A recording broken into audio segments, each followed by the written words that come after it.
Hey guys, welcome back to my channel. So friends, वैसे बिरयानी तो हर किसी को पसंद होती ही है और ख़ासकर जब दम बिरयानी की बात आ जाए तो हर किसी की सबसे ज़्यादा फेवरेट होती है, क्योंकि इसका टेस्ट होता ही है इतना लाजवाब।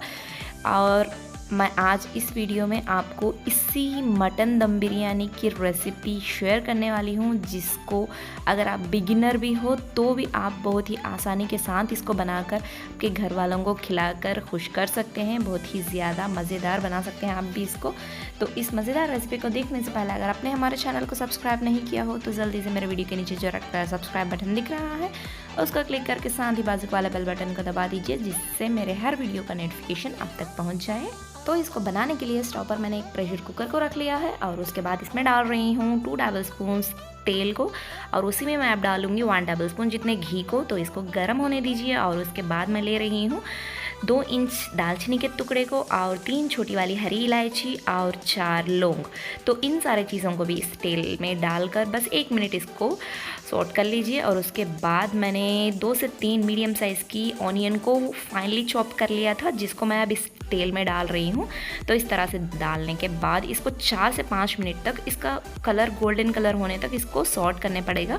तो इस तरह से गोल्डन कलर आने तक आप इसको सॉट कर लीजिए। और उसके बाद देखिए मैं इसमें डाल रही हूँ 1 टेबल स्पून जितने अदरक और लहसुन के पेस्ट को। तो इस तरह से जिंजर गार्लिक पेस्ट को भी डालने के बाद अब इसकी कच्ची स्मेल जाने तक, मतलब रॉ स्मेल जाने तक हमें इसको रोस्ट करना पड़ेगा। बस 1 से 2 मिनट इसको रोस्ट करके इसमें मैंने 1 टीस्पून जितनी हल्दी को डाल लिया था और इसको भी बस थोड़े से अच्छे तरीके से इसको मिक्स कर लीजिए। और उसके बाद यहाँ पर मैं ½ kg मटन को ले रही हूँ, जिसको मैंने अच्छे पानी के साथ वॉश कर लिया था। अब इसको इस मिक्सचर में डाल दीजिए।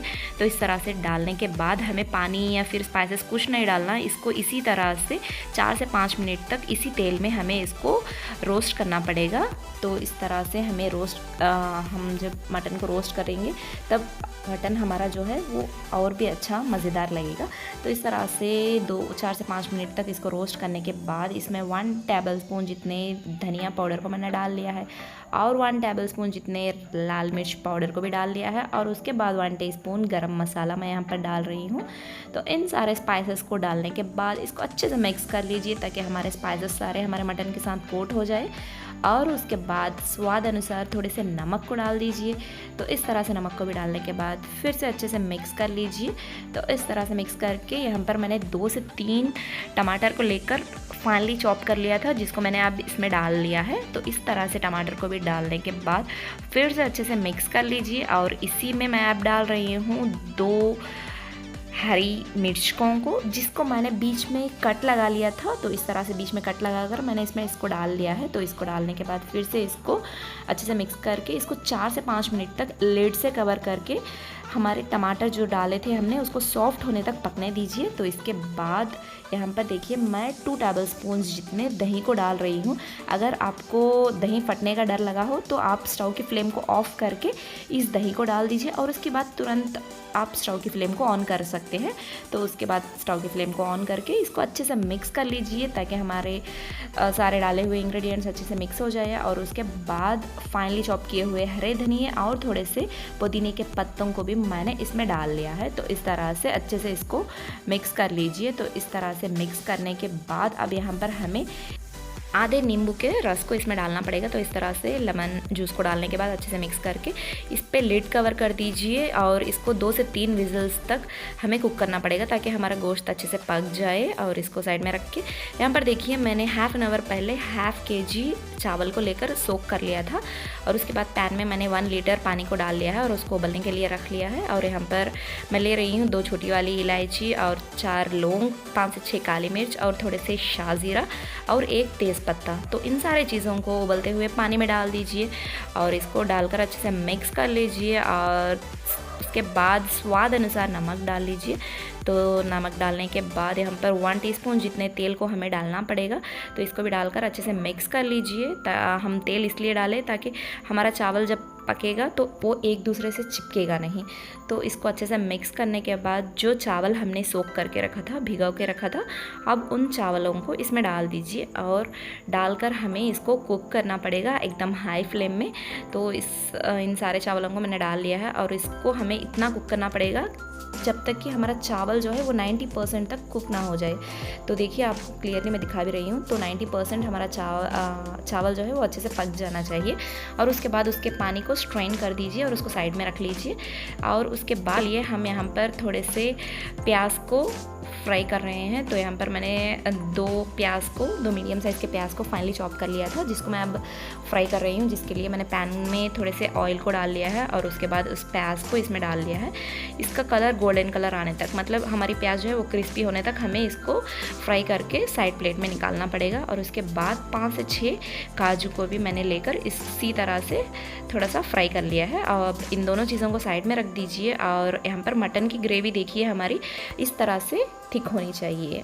तो इस तरह की मटन की ग्रेवी जब आपकी बन जाए तो इसको साइड में रख दीजिए। और यहाँ पर दम के लिए छोड़ने के लिए हम यहाँ पर एक पैन को ले रहे हैं और उसमें थोड़े से घी के साथ मैं इसको ग्रीस कर रही हूँ। तो इस तरह से ग्रीस करने के बाद अब हमें फर्स्ट लेयर में जो चावल हमने पकाया था उन चावलों को डाल लीजिए।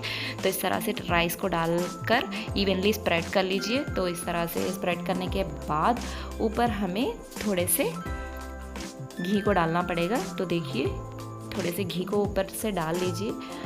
और उसके बाद यहाँ पर जो ऑनियंस हमने फ्राइड करके रखे थे, मतलब हमारे फ्राइड ऑनियंस जो थे उसको ऊपर से डाल लीजिए। और इसी तरह से फ्राइड काजू को भी डाल लीजिए और थोड़े से पुदीना और धनिया के पत्तों को भी डाल दीजिए। तो इन सारे चीज़ों को डालने के बाद ऊपर हमने जो मटन की ग्रेवी बनाई थी उसको डालना पड़ेगा एज ए सेकेंड लेयर।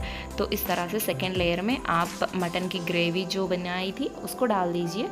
तो इसको भी डालने के बाद हमें फिर से ऊपर जो चावल हमने पकाया था उसको डालना पड़ेगा। तो इसी तरह से आपको स्टेप्स की तरह इसको बनाना पड़ेगा। यहाँ पर आप 2 से 3 स्टेप्स आसानी से फॉर्म कर सकते हैं। तो मैंने मटन ग्रेवी डालने के बाद ऊपर फिर से थोड़े से चावल को डाल दिया है। तो देखिए इसी तरह से आप लेयर बाय लेयर फॉर्म करते जाइए। सेम उसी तरह से घी और फिर बाद में फ्राइड ऑनियंस, फ्राइड कैश्यूज और थोड़े से पुदीने और धनिया के पत्ते।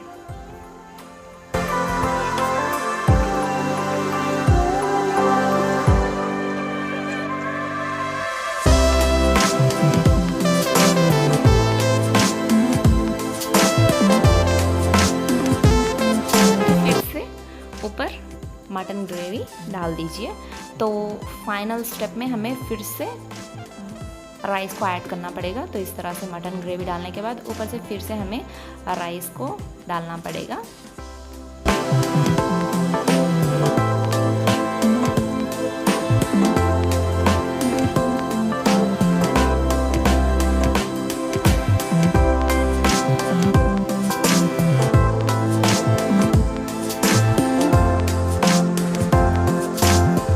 तो देखिए इस तरह से फाइनल लेयर में राइस को डालने के बाद ऊपर से थोड़े से घी और उसके बाद फ्राइड ऑनियंस और उसके बाद फ्राइड कैश्यूज और उसके बाद थोड़े से पुदीना और धनिया के पत्तों को डाल दीजिए। तो ये था हमारा लास्ट लेयर। और उसके बाद ऊपर हमें एक चीज़ को डालना पड़ेगा। यहाँ पर देखिए मैंने 2 टेबलस्पून जितने दूध को ले लिया है। और अगर आपके पास सैफ़रॉन हो तो आप यहाँ पर सैफ़रॉन ले सकते हैं। 2 से 3 स्ट्रैंड सैफ़रॉन के लेकर इस दूध में डालकर मिला लीजिए। अगर आपके पास ना हो तो आप इस तरह से फूड कलर भी डाल सकते हैं। आप इस तरह से येलो फूड कलर डालकर अच्छे से मिक्स करके ऊपर फाइनल लेयर में डाल दीजिए इस दूध को। और डालने के बाद आप स्टोव की फ्लेम को ऑन करके ऊपर एक कोई भी पुराना वाला तवा रख लीजिए। और उसके बाद जो हमने सारे लेयर्स फॉर्म करके रखे थे पॉट, उसको रख दीजिए। और उसके बाद ऊपर हमें इसको लिड से कवर करना पड़ेगा। मैं यहाँ पर लिड पर एक कॉटन का कपड़ा लगाकर ऊपर अच्छे से भारी ऑब्जेक्ट, किसी भी हैवी ऑब्जेक्ट को आप रख दीजिए। तो इस तरह से रख सकते हैं, या फिर आप जो लिड आता है उसको थोड़े से आटे के साथ कवर करके भी इसको आप स्टीम कर सकते हैं, या फिर आप ऊपर एक एल्यूमिनियम फॉइल के साथ कवर करके भी इसको आप दम पर छोड़ सकते हैं। इसको आप 15 से 20 मिनट तक दम पर छोड़ दीजिए इसी तरह से लो फ्लेम पर। और उसके बाद स्टोव की फ्लेम को ऑफ करके सर्व कर लीजिए। तो इसको जब आप सर्व करेंगे तो ध्यान से सर्व कीजिएगा ताकि सारे इंग्रेडिएंट्स इवनली आपके के प्लेट में आ सके। तो देखिए हमारी डिलीशियस गोश्त बिरयानी या फिर मटन दम बिरयानी जो है बन के तैयार हो चुकी है। रेसिपी अच्छी लगी हो तो लाइक कीजिए अपने फ्रेंड्स एंड फैमिली के साथ, ज़रूर इसको शेयर कर दीजिए और भी इंटरेस्टिंग वीडियोज़ के लिए ज़रूर चैनल को सब्सक्राइब कर लीजिए बेल के साथ। Thank you for watching.